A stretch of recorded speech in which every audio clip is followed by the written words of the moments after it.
L'étude que nous avons initiée en 2008 avec Cadre Emploi avait un objectif clair. C'était de mieux mesurer, de mieux comprendre l'état d'esprit des cadres. Alors lorsqu'on parle d'état d'esprit, il s'agit de mesurer leur niveau de confiance, de mesurer leur niveau de mobilité. Alors depuis 9 ans, les secteurs ont fortement évolué, les métiers ont fortement évolué et la transformation numérique a eu un impact considérable sur les cadres. En ce sens, il était important pour nous de faire évoluer très fortement cette étude et c'est ce que nous faisons depuis 2 ans en la thématisant. L'année dernière, nous avons lancé une enquête pour savoir qu'est-ce qu'était un cadre en 2016. Était-il un manager? Était-il un expert? Combien de temps travaillait-il? Et cette année, nous allons un tout petit peu plus loin pour mieux comprendre le parcours de vie d'un cadre. On pense qu'à 35 ans, entre 35 et 50 ans ou à plus de 50 ans, nous n'avons forcément pas les mêmes attentes et pas les mêmes objectifs. Alors j'aurais tendance à dire que pour l'instant, tout va bien. 86% des cadres sont satisfaits de leur carrière, 85% des cadres sont satisfaits de leur contenu, du poste. Donc ça veut dire qu'effectivement, même s'il y a une question d'ego, il y a une vraie satisfaction.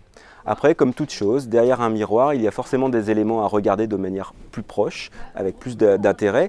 Et l'on s'aperçoit que finalement, face à une charge de travail qui devient très importante ou trop importante, en tout cas c'est ce que déclarent 80% d'entre eux, il y a forcément une situation de stress. Et c'est face à cette situation de stress que les cadres se sentent isolés, puisqu'ils considèrent à hauteur de 32% que l'entreprise met en place les moyens nécessaires pour lutter contre ce stress. Finalement, face à cette situation de ras-le-bol, peut-être liée à la charge de travail et en même temps à un marché qui est florissant, puisque le marché des cadres aujourd'hui c'est plus de 200 000 recrutements et un taux de chômage pratiquement au niveau du plein emploi à hauteur de 4%, ils sont plutôt attentifs à la mobilité et même sont acteurs du changement.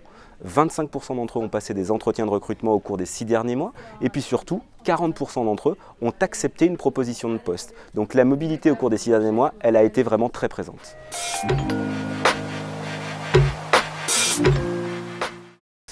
Alors la bonne nouvelle, c'est qu'à court terme, normalement, la mobilité devrait continuer.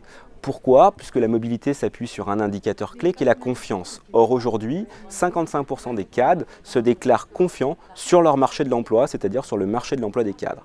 Naturellement, si on a confiance, on est mobile et aujourd'hui, 55% d'entre eux se déclarent soit attentifs aux opportunités, soit en recherche active. C'est également un plus haut historique. Chose importante, lorsqu'on regarde des éléments sur la mobilité, ce sont les populations de moins de 35 ans, c'est-à-dire les populations les plus jeunes ou les populations qui ont un revenu plus faible, moins de 35 000 €, qui sont les plus attentifs à la mobilité. Or aujourd'hui, on note également que des populations ayant une fonction études, recherche et développement ou activités informatiques et télécom sont également très mobiles ou se déclarent en attente de mobilité, ce qui prouve que le marché devrait continuer à inciter à la mobilité. 3 indicateurs ou 3 éléments clés qui sont déterminants pour les attirer, la rémunération bien évidemment, la localisation et le dernier élément, c'est l'équilibre vie pro, vie perso.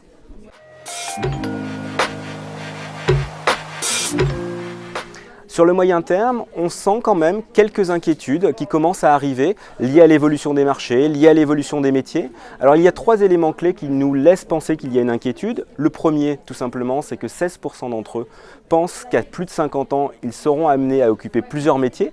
C'est ce qu'on appelle les fameux slashers, qui engendrent notamment les populations de marketing, de communication. Le deuxième élément, c'est que sans doute, peut-être leur métier aura disparu, ou en tout cas ils n'auront plus de perspectives suffisantes dans le cadre de leur métier. Cela regroupe environ 39% des cadres. Et enfin, finalement, comme une porte de sortie par rapport à ça, ils seront peut-être amenés à créer leur entreprise ou à devenir indépendants. C'est le cas pour 17% d'entre eux.